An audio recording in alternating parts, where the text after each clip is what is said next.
C'est haut cette année. Présentement, c'est haut, mais on a déjà vu plus haut que ça. On est à Rigaud, en Montérégie, et voyez, la rivière des Outaouais est sortie de son lit.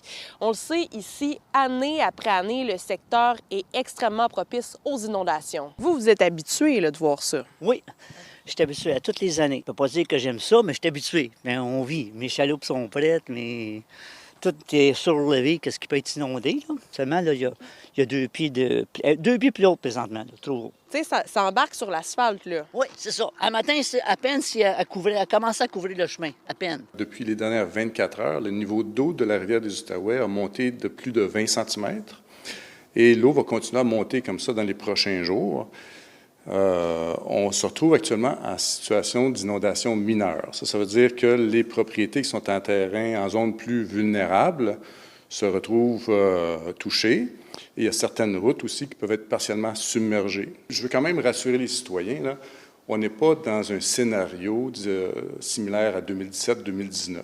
De 20 à 30 mm de pluie sont aussi attendus de jeudi soir à vendredi matin, ce qui pourrait faire évidemment monter le niveau des cours d'eau. On surveille aussi d'ici le début de la semaine prochaine, donc dimanche prochain, un autre système d'envergure aussi là, qui va balayer l'ensemble du Québec et qui, lui, devrait aussi ramener, probablement apporter un autre 20 à 30 mm de pluie qui vont s'ajouter dans les régions là, de l'Outaouais, les Laurentides, l'Anaudière, où est-ce que les niveaux de rivière là, sont à surveiller. Là. Parmi les secteurs à risque, on compte aussi la rivière du Nord à Saint-Jérôme, où le niveau de l'eau se rapproche énormément des maisons. On sait qu'avec le système qui s'en vient vers la fin de la semaine, plus vers jeudi, vendredi, on va avoir une hausse plus marquée là, pour la fin de semaine.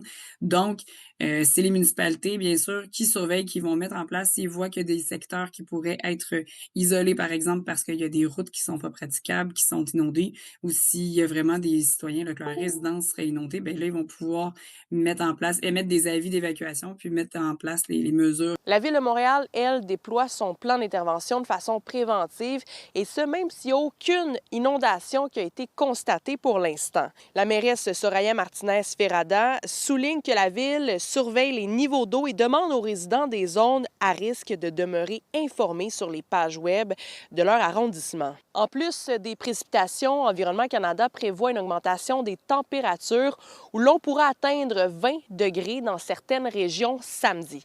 Et ça pourrait faire accélérer la fonte des neiges et bien sûr faire augmenter le niveau des eaux. À Rigaud, Lily Mercure, pour Nouveau Info.